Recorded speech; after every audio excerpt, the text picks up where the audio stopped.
All right, I'll be continuing to let people in, but let's go ahead and get started. So, hi everybody, nice to see you all. Happy to have you here for our second installment of the Center for Cultural Affairs workshop in Cultural Affairs. It is exciting here on a February 25th. Maybe some of you have snow, maybe you don't. But today I'm very excited to introduce our speaker. And um, sorry, I wanted to actually pull up your bio, which I, for some reason, just closed. Again, I'm rusty at this. I haven't done this in a while, so please forgive me. But um, introducing our speaker, Jennifer Wiggins Lindahl. She's from Kent State University, and apparently our paths have crossed, but we actually haven't met in person or on Zoom yet. So it's really nice to have you, Jennifer. And Jennifer is going to be talking today about her paper, Legitimate Incongruity, Strategic Positioning Within Hybrid Categories. And just to give you a little bit of background about Jennifer, she's a professor of marketing and entrepreneurship and also director of the PhD program in business administration at Kent State. And she is an MA in arts administration student, past student, I'm sorry, and she's a PhD in marketing. So very nice to meet you, Jennifer, because our I think our paths not only where we go locationally, but also intellectually really cross. And so I'm really excited to hear your talk today. So, oh, look at all these people trying to get in, and I just admitted them all. So I'm going to hand the floor over to Jennifer. We're going to use our standard format, 30 minutes of about 30 to 40 minutes for presentation, and we're going to reserve our questions for the end and have a really nice discussion. So take it away.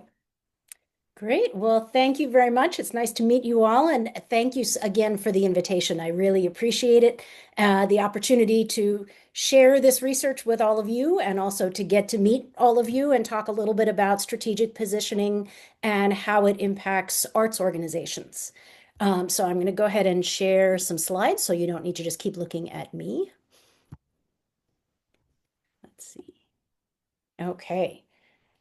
All right. So this piece is a recently published work in the Journal of Business Venturing, and it's part of my ongoing stream of research with my colleague Kostas Alexio about understanding perceptions of legitimacy in the social and cultural industries and how they work a little bit differently from traditional legitimacy perceptions in more of the for-profit world. So this was a piece we worked on for way too many years that finally got published in 2024. And one of my former grad students joined us on this piece as well. So when we're talking about legitimacy, I want to be clear, we're not talking about legitimate versus illegitimate. That's a whole nother world.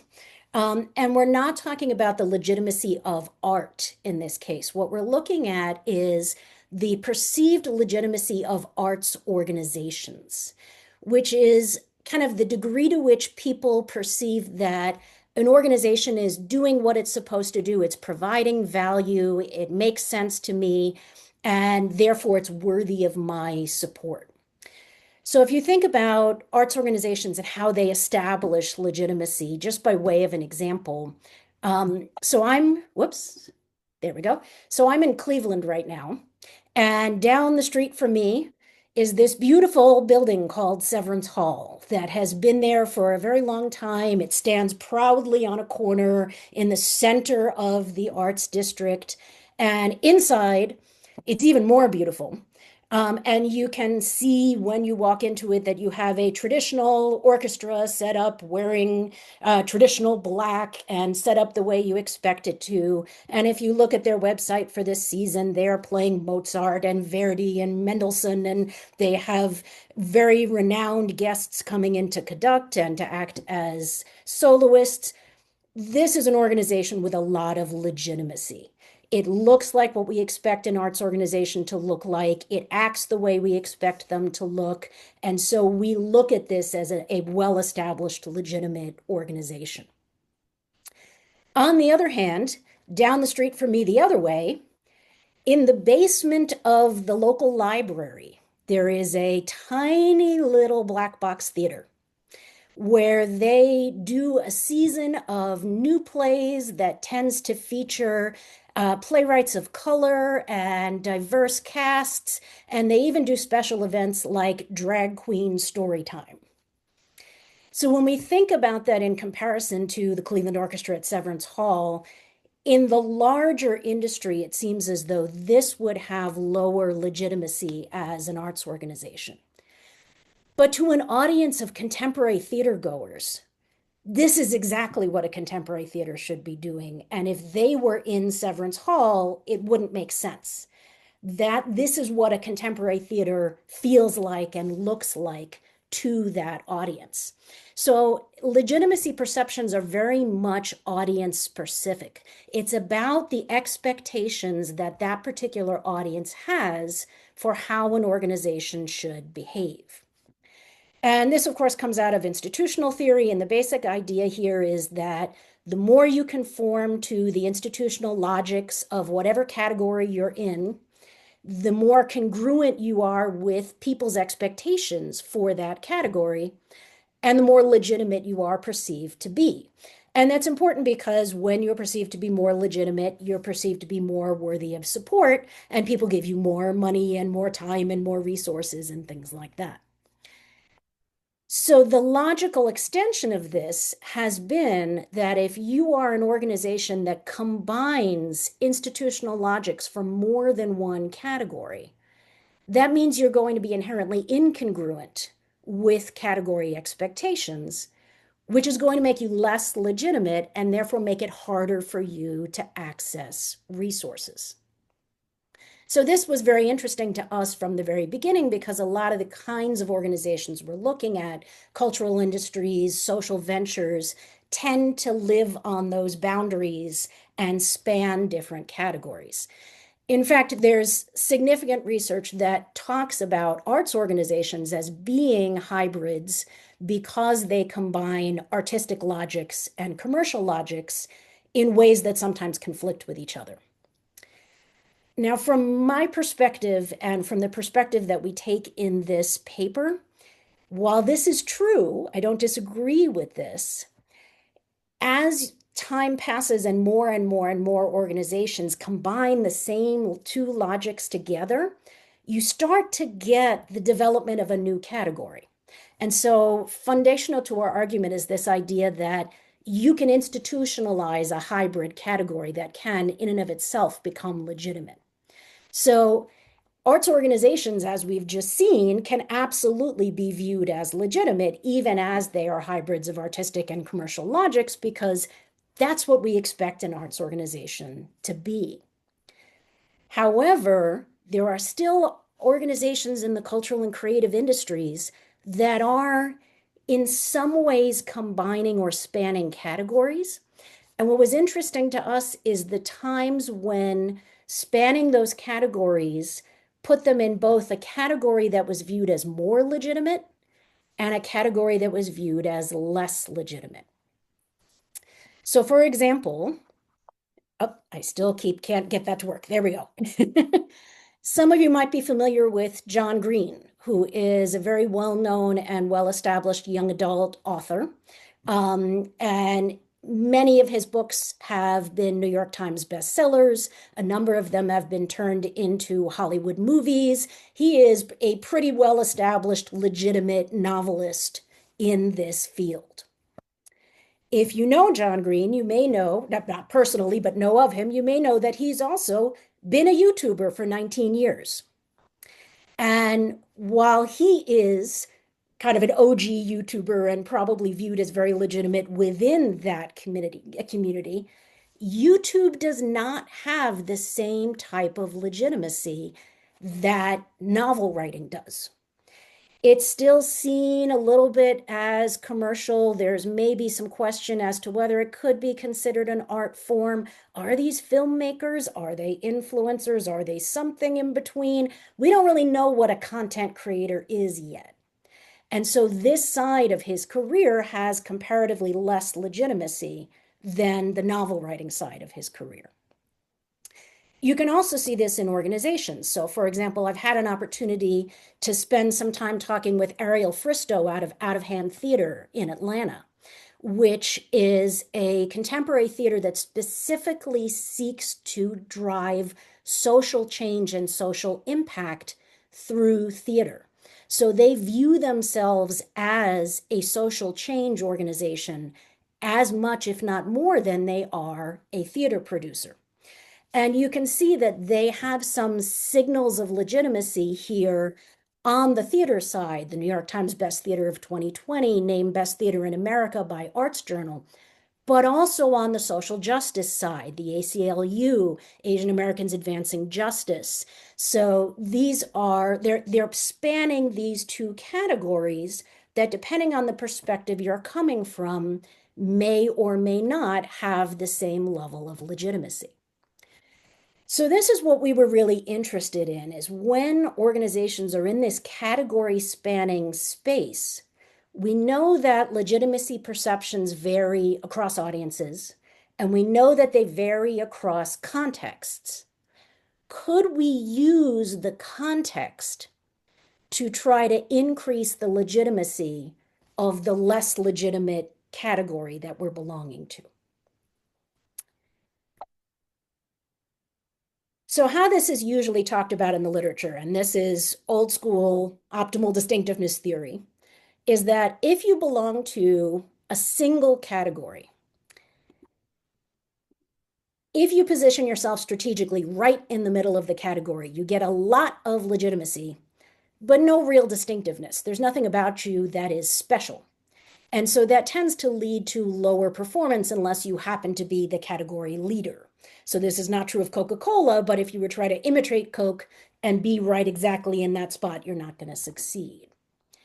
The ideal or the optimal strategic positioning strategy is to be within the category, but distinctive in some way so that you're offering something unique. And there's tons of literature showing that this is where you see peak performance.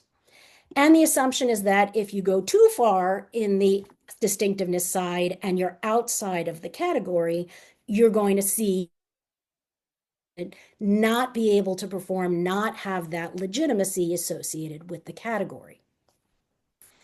What we thought was interesting is that if you turn this into a hybrid situation, now you've got an organization that can fit in more than one category. So there's kind of this continuum between the center of the one category and the center of the other category. And so what we wanted to understand is, how can you strategically position across that continuum? And might that be able to affect not only your own legitimacy as an organization, but the legitimacy of the category itself? So essentially, our argument here is that hybrids exist in this kind of state of moderate distinctiveness because they are moderately congruent with more than one category. So by distinguishing themselves using the other identity, the other category that they belong into, they can further legitimate themselves because they're not falling outside of the category. They can achieve that kind of moderate level of distinctiveness that has been shown to be linked to performance. And if the category that they start from is perceived to have more legitimacy, then that might actually increase the perceived legitimacy of that distinctive identity and therefore of the organization. So that was the first part of what we wanted to test. But the question here was, what kind of legitimacy are we talking about? Because if you've ever looked at the legitimacy literature, they love dimensions. And they think we identified at some point 18 different dimensions of legitimacy that have been proposed at one point or another. So we went with the Suchman model, which is probably the most commonly used. And that has these three dimensions, which in simple terms, cognitive legitimacy is basically, it makes sense to me. I can understand what this is supposed to be or what it's trying to be. Pragmatic legitimacy is, I perceive that it provides value to its stakeholders in some way. And moral, or sometimes called normative legitimacy, is really the one that we zeroed in on. And this is about normative expectations, that this organization behaves the way it's supposed to. It behaves the way I expect it to. So from the literature, there is this sense that the more distinctive I become, the lower my cognitive legitimacy. That's really the problem. That I can understand it comes from the ability to categorize it. So if I lose my ability to categorize the organization clearly, it's going to have lower cognitive legitimacy. However, this recent paper that had just come out at the time we started working on this project found this really interesting result that hybrid organizations, when they behaved in ways that were consistent with more than one logic, were perceived to have more moral or normative legitimacy because I expect a hybrid organization to be more than one thing. So if you are more than one thing, I see you as doing what you're supposed to.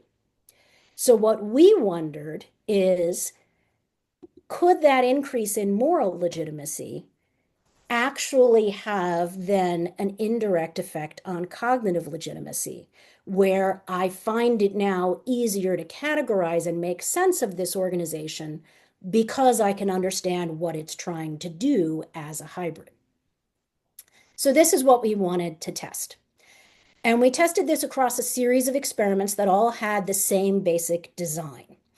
Essentially, we manipulated the context, and we did this in the context of crowdfunding for a couple of reasons. One is it gave us an easy way to manipulate the context because crowdfunding happens on a platform. So by changing what the platform was in terms of its positioning, we could change the category that the participant would be putting the organization into. And then crowdfunding also allows you to present an organizational narrative. So that's how we manipulated the positioning. So this was basically a match-mismatch design. Did the narrative match the category, or was the narrative presenting the other identity, the other form, the other category that the organization could belong to? The other nice thing about crowdfunding was it let us capture a dependent variable that was related to providing resources. So we measured likelihood to contribute to the campaign, and then we measured legitimacy perceptions using a scale that we developed back in 2019 that captured those three dimensions of Suchman's legitimacy. So we wanted to start with kind of a more extreme version of what we might see with this. And I will say we didn't test this in the arts because we wanted to do something that was a little bit more broad, would allow us to use a broader sample and maybe be a little bit more generalizable and, to be honest, a little more acceptable to mainstream entrepreneurship journals. So we started out with, can we come up with a hybrid category, a hybrid industry where there's clearly two logics going on, and one of them is clearly more legitimate than the other? So we started with cannabis, where medical cannabis is considerably more legitimate than recreational cannabis.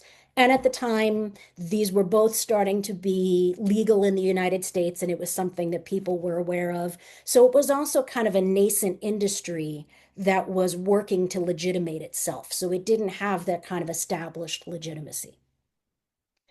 So we gave people the instruction that they were looking at a crowdfunding site, and we showed them one of two crowdfunding platforms. The first was Crowd Wellness, which was all about projects that share the common goal of promoting health and wellness. And the second, and this is my favorite one that my co-author designed, is Sin Crowd, which was a crowdfunding platform all about projects that share the common goal of promoting entertainment, pleasure, and fun. So as you might imagine, medical cannabis fits well with the first one, recreational with the second one. And we then wrote narratives for the same organization. These were about 2 to 3 paragraphs each. This is just a little excerpt so you can see what we did. But we kept all the characteristics about the organization and the campaign the same, and then varied the language in order to position it strategically, either as on the medical side or on the recreational side. And what we wanted to see was how the match or mismatch would affect likelihood to contribute and perceived legitimacy. So you might imagine we were looking for a crossover effect, and actually what we found was a very interesting asymmetrical crossover effect. So the two match conditions did about the same in terms, or sorry, the two mismatch conditions did about the same in terms of attracting resources as the one that should have the highest legitimacy. So the medical organization on the wellness platform should have the highest legitimacy, which in theory should lead to the highest return, the highest likelihood to contribute. We actually found that that was not significantly different from the recreational organization on the wellness platform or the medical organization on the SIN platform. It was only the one that had the lowest legitimacy, the match condition of recreational and SIN, where we saw the drop off in likelihood to contribute. And as we thought would happen, this was driven by perceptions that being in both of these categories was morally legitimate. And serially mediated, we did find that spillover effect, that perceiving it to be more morally legitimate made it more cognitively legitimate. So that was pretty cool. And we said, okay, that's what we thought we might find, but this was a pretty extreme example doing this through cannabis. Maybe it's just because of the real questions of legitimacy of recreational cannabis, and we won't see these effects in something that is more well established and less controversial. So we tested it again using the pharmaceutical industry, which is a combination of science logics and business or commercial logics. So this time we gave them crowd science, a platform for projects that have a goal of scientific discovery and problem solving, and crowd commerce, a platform designed for projects that have a common goal of developing profitable business models. And we said that these are both pretty well established, and neither of them is anywhere near as controversial as recreational cannabis. And we did the same thing with a pharmaceutical company. And we made it a startup so that we were still in this world of entrepreneurship and they were still in need of legitimating. And they ended up being JW Pharmaceuticals. Those are actually not my initials. We looked up the two most common last names in the US after Smith and two very common gender neutral first names. And so we created our founders of Taylor Johnson and Cameron Williams, and that's where the JW comes from. So again, we did this match mismatch by affecting the way the narrative positions the organization. And we found the same thing. So we got the same asymmetrical pattern where both of the incongruent conditions were equally likely to result in contribution as the one that matched with the greater legitimacy. The one that was significantly different was the business-oriented organization on the business-oriented platform. And of course, all these were pre-tested and manipulation checked to make sure we were getting all of this. And once again, we did find that it was mediated by moral legitimacy and serially mediated with cognitive legitimacy. Interestingly, this time around, the index of moderated mediation was only significant at p less than 0.10, so 0.1 rather than 0.05, but it wasn't because the effect was not there. It's because the the mediation effect was there for both levels of the moderator. So this mediation effect from moral legitimacy to cognitive legitimacy to likelihood of investment was actually more robust in this particular study. So we were pretty confident at this point, but we noticed something in the pretests and the manipulation checks that looked like it could be an alternative explanation. So in both cases, we had checked to make sure that the context that we were saying was more legitimate, the medical cannabis and the scientific pharmaceuticals was perceived to be more legitimate, and it was. So our explanation was that that drop off for recreational and business was the lower legitimacy. But those organizations were also perceived to be more hybrid than the ones their counterparts. So there was a plausible alternative explanation that this was actually not driven by legitimacy. It was driven by hybridity. So we decided to do a third experiment, and we did a critical experiment where we pitted those two explanations against each other. Essentially, we found an industry in which you were going to see variance in hybridity, but they were going to be equally legitimate. So both categories that were being combined, both institutional logics that were being combined, were equally legitimate. And the idea was if we saw that crossover effect again, if we replicated our findings, then this is being driven by the hybridity, not the legitimacy. But if we found nothing, no effect, then it's being driven by the legitimacy. So we tested it with the yoga industry, which is a combination of physical fitness and spirituality. And we saw the difference in hybridity, but not in legitimacy. So we gave people Fit Crowd, projects that promote physical fitness and a stronger connection to the human body, and Spirit Crowd, projects that promote spiritual practice and a deeper connection with the divine human spirit. And we did a yoga studio, again, the same way. And so, again, the idea was if we replicated our findings, then this is being driven by hybridity because they were seen as different in hybridity. But if we found nothing, then this is being driven by legitimacy. And as you might have guessed, we found nothing at all, zero effects. So that reinforced our confidence that this is, in fact, about being able to legitimate the category that was viewed as less legitimate.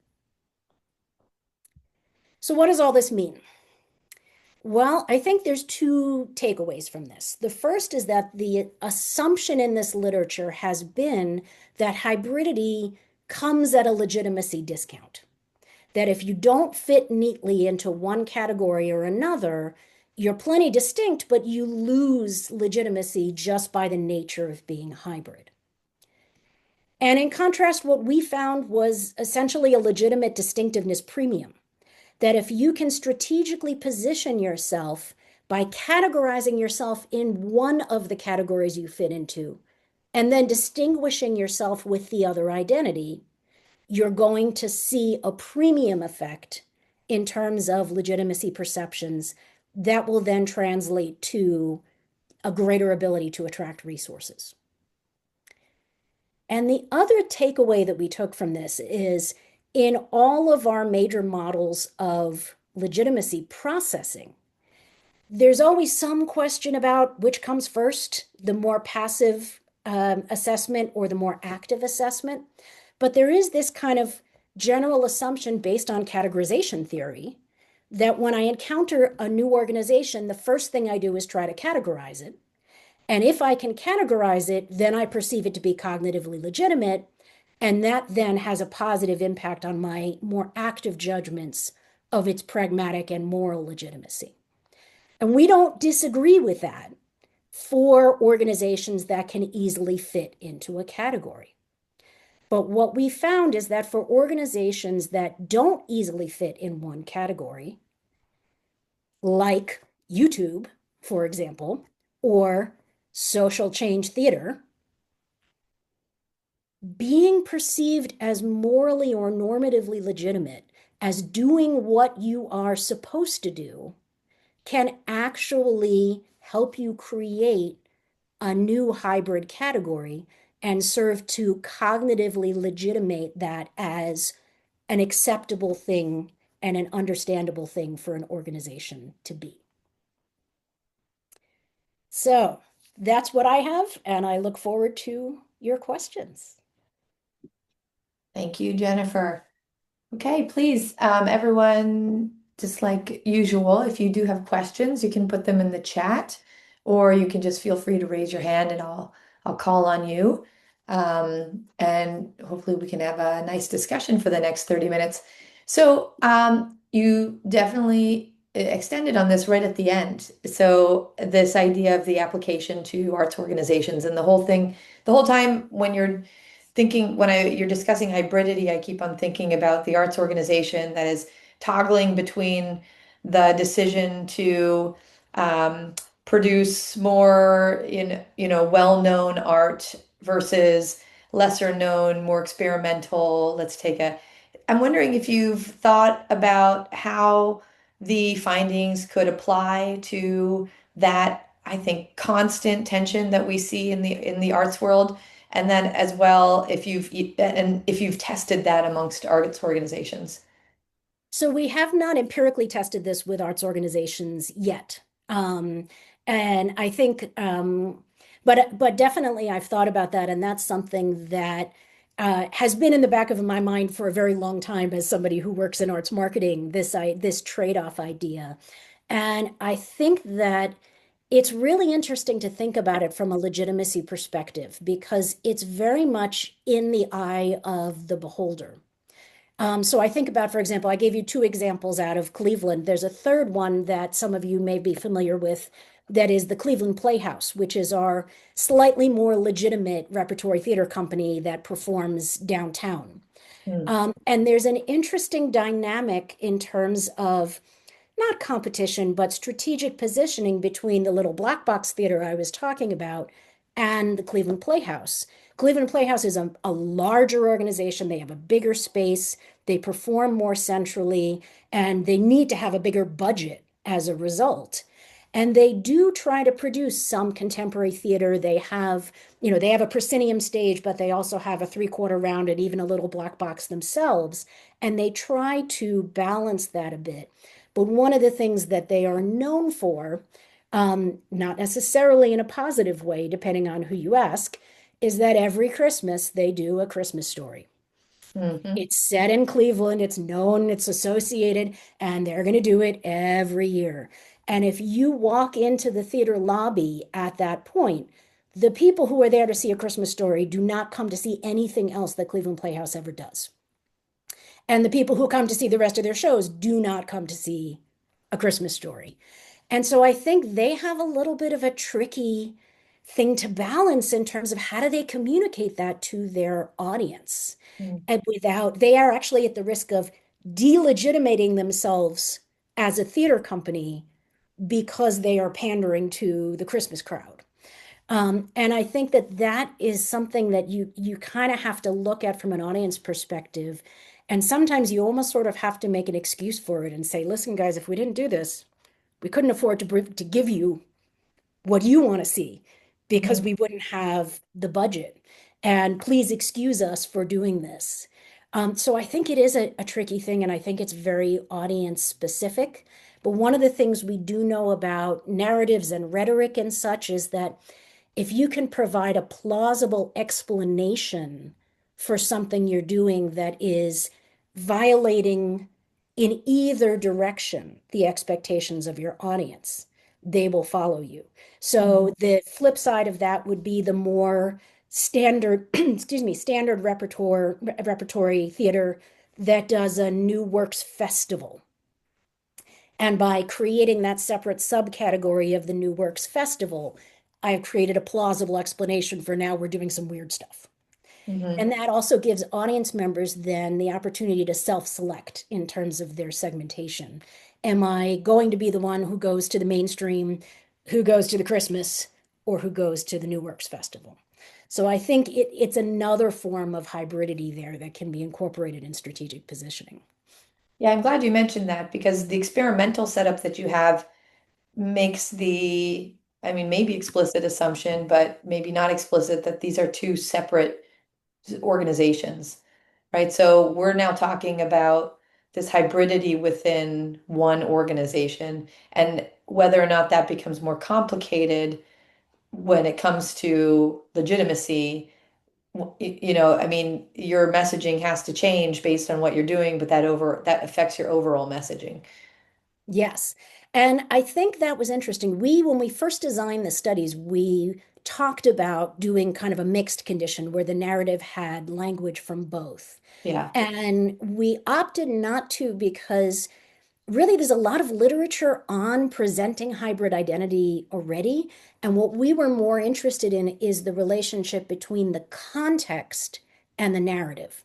So there you do a lot of hybrid organizations deal with this at the narrative level only by presenting both sides of what they do in their narratives.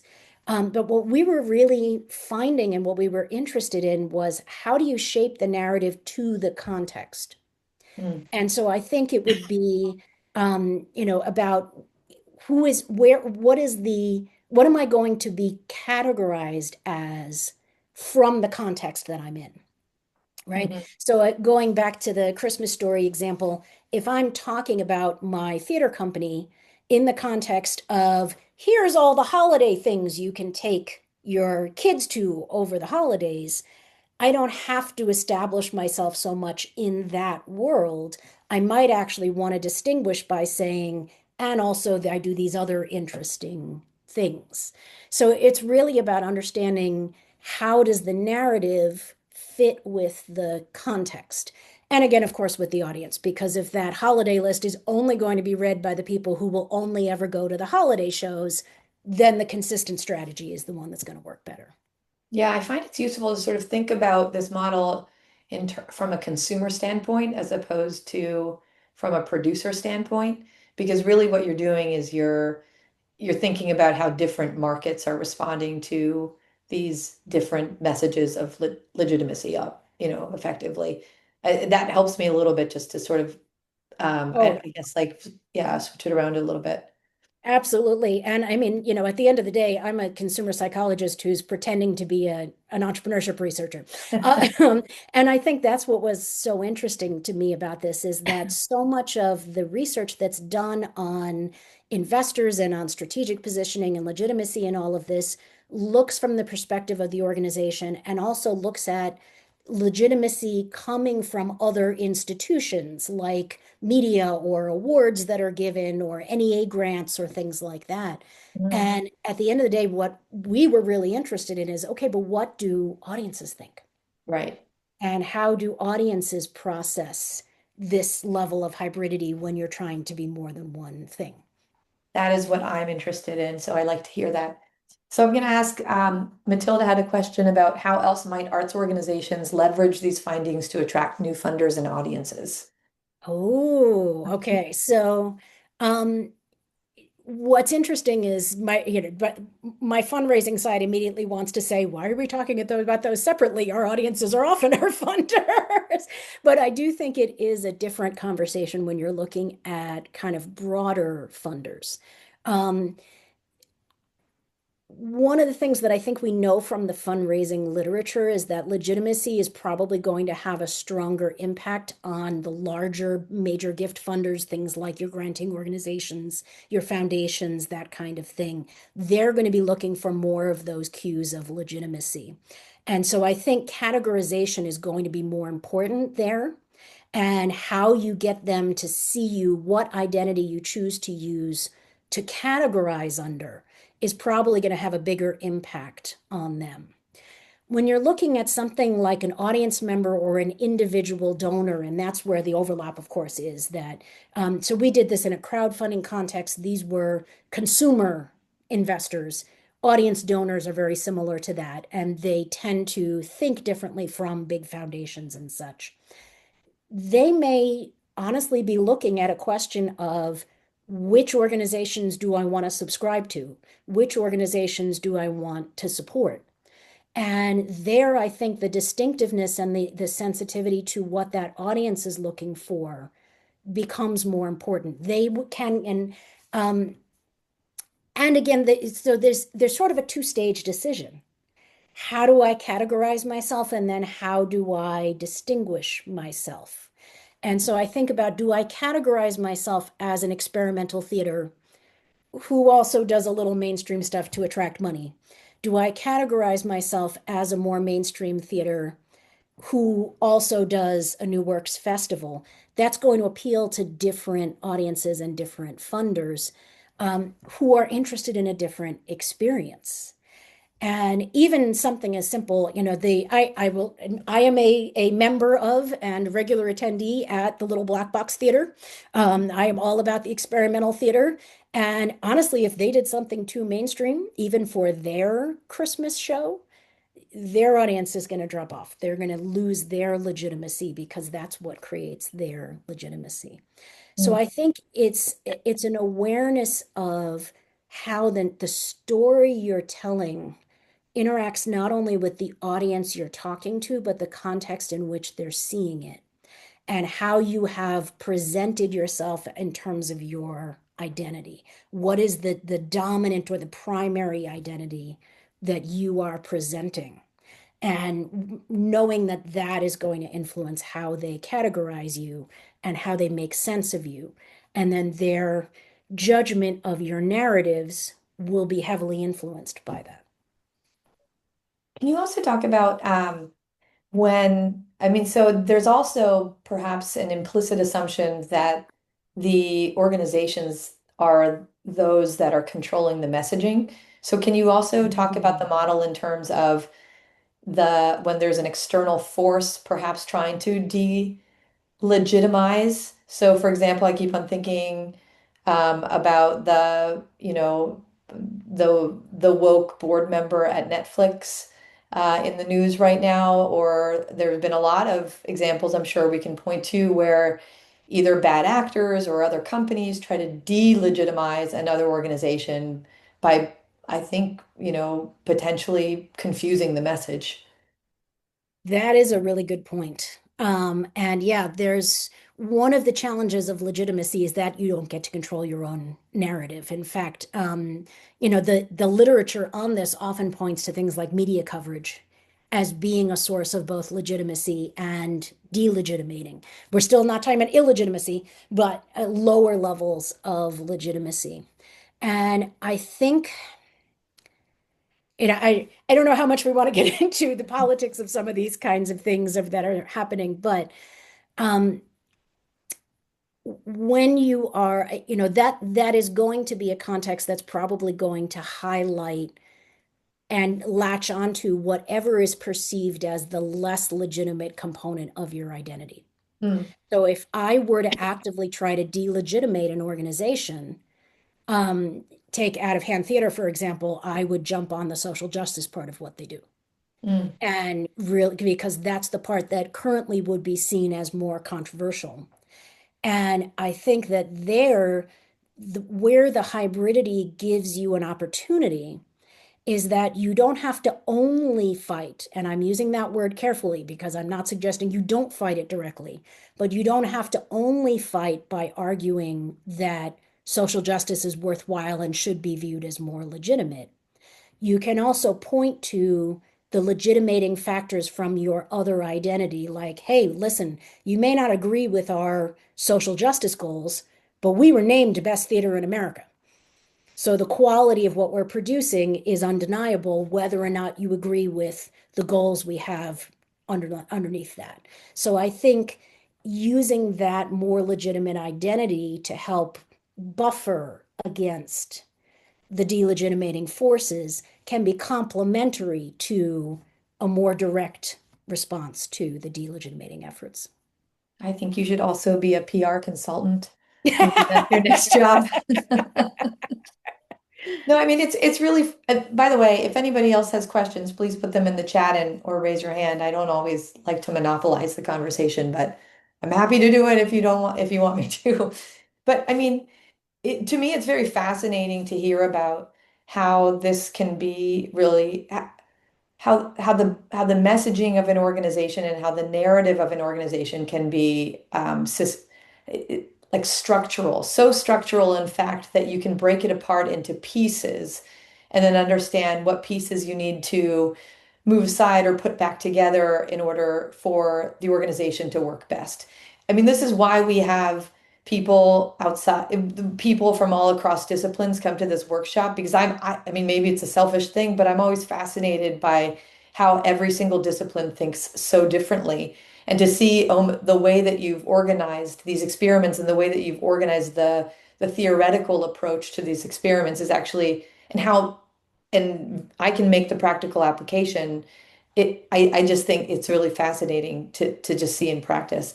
Um, I do have a question. I have two other questions. One is just about the logistics of the experiments. So I don't think you mentioned um, whether like the experiments I assume were conducted outside of a lab, right? So they were actually Oh, conducted on a, yes, I forgot the yes, okay. methodology. Sorry about That's that. okay. Yeah. So, yes, so we did these online using an online survey panel. I think these were done with Prolific. Okay. And so we were working with survey panelists who were randomly assigned. So they were all set up to, with the premise that imagine you have an extra $100 available left over in your budget this month, and you are thinking of investing in a crowdfunding campaign. Okay. You're browsing this crowdfunding platform and you see this particular narrative.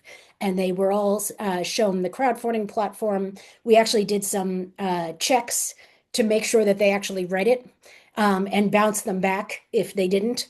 And then had them read the narrative, and then they made their contribution decision.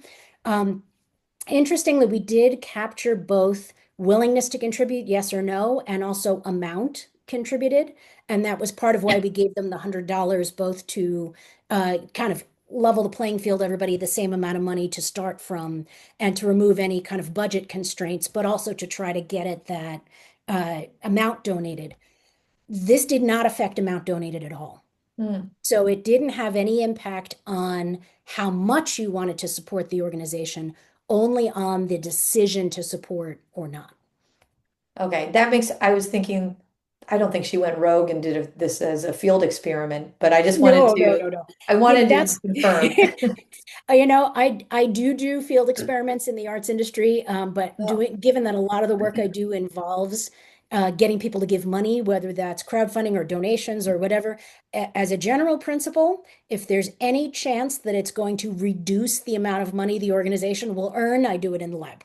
okay. It's just an ethics thing for me. I don't ever want to reduce somebody's finances through a field experiment.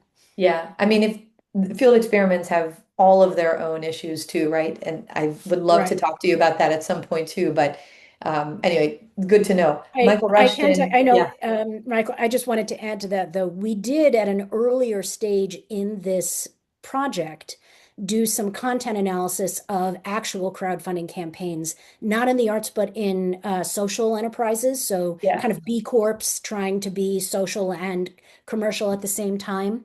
And we did find that the more incongruent they were, the more funds they were able to raise. So we did find it with real Hmm. secondary data.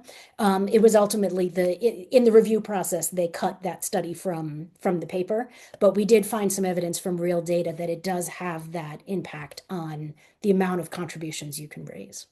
Excellent. Right.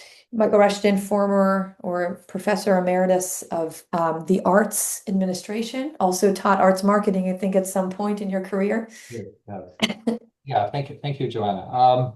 Yeah, this is super interesting, and so and in fact, my question comes back to a thing I used to teach. So I would always have my students read DiMaggio and Powell's Iron Cage Revisited: Institutional Isomorphism. And as we were talking about sort of, positioning and legitimacy and how you set up your form, the thing that came back to me from that article was how much pressure managers are under. And of course, how you position yourself depends on somebody saying, we should do this now, right? Like somebody's actually making this happen. And how much pressure there is to conform to what is the norm in that field. And so if I got a job of CEO of a ballet company in a middle-sized city, which is not likely to happen, but it could. If I got that job and I came in and I said, well, the Nutcracker's kind of tired. I don't think we should do it this Christmas. I I'd be fired. They think I was nuts, right? Because the expectation is no, we're a ballet company and this is what we do, right? We do classical works through the year. We might run a school and we do the Nutcracker at Christmas. That's what our donors expect. That's what our foundations expect. That's what our customers expect. I get a job at the Goodman Theater in Chicago. Yes, we're going to do some serious theater, And I think this is serious as well, but we will do a Christmas carol at Christmas because it's Mhm. just what we do. And you can't really depart from it. There's not a lot of scope for saying, I'm going to change the way in which we are hybrid. I'm going to change the nature of this because there are simply expectations at the Cleveland Symphony or even at a social justice theater. If I got a job at a black box social justice theater, there would be expectations about this is what we do, right? This is what we do in this sector. And Atlanta is not the only place where you have theaters like this. They're kind of all over in Mhm. Cleveland and so on. And you come in with an expectation of this is what this kind of organization does.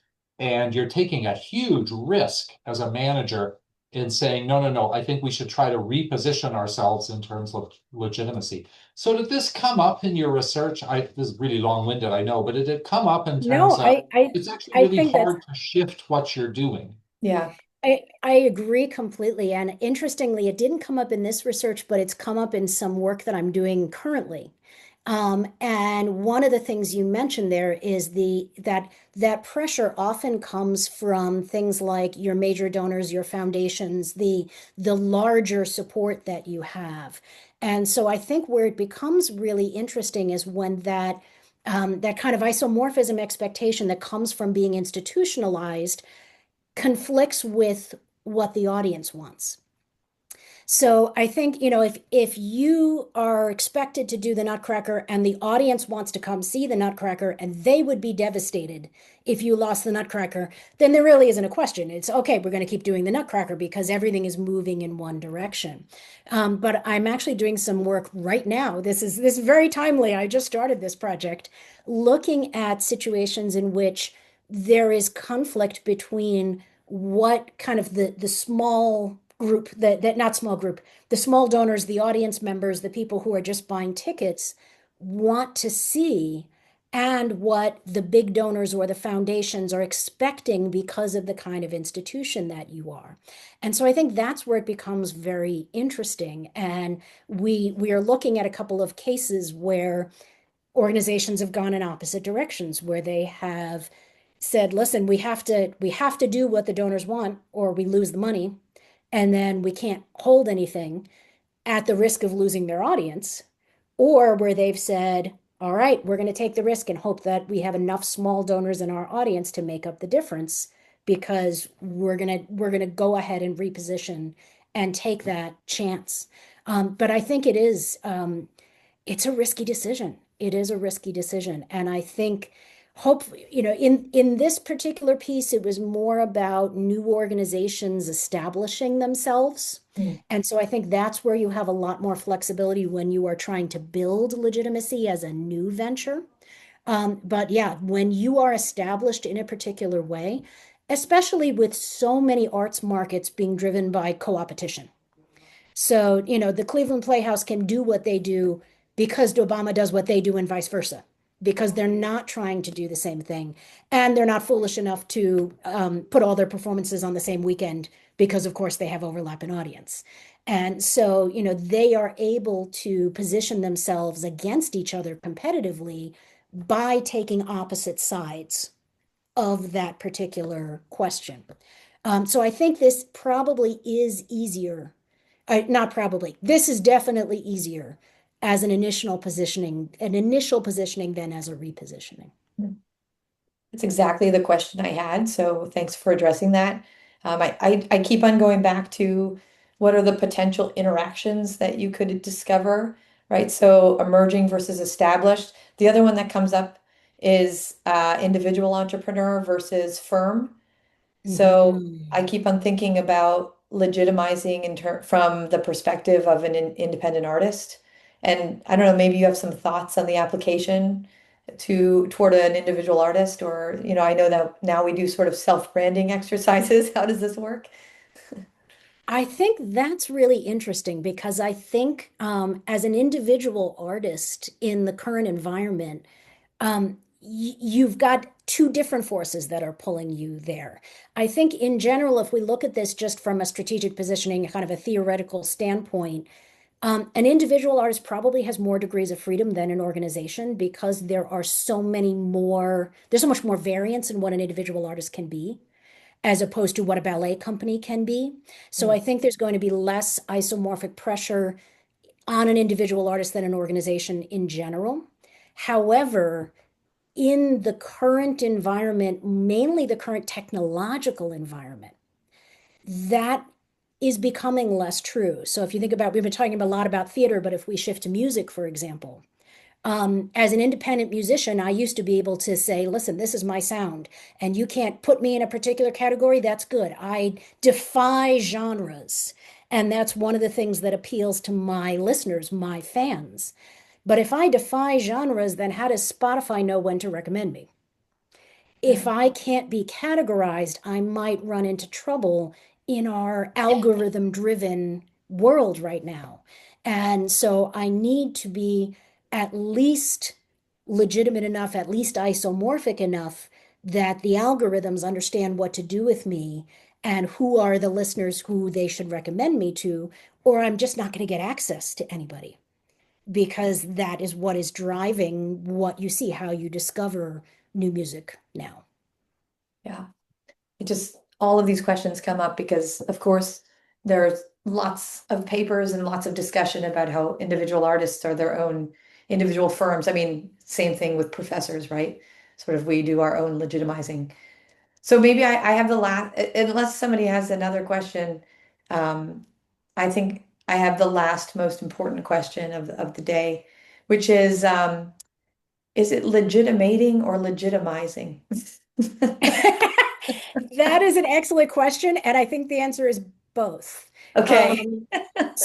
But when in particular, when the literature has talked about the process that organizations go through to become viewed as legitimate, they tend to use the term legitimating. Wow. See, Yeah. this is also fascinating to me to understand the jargon of different disciplines.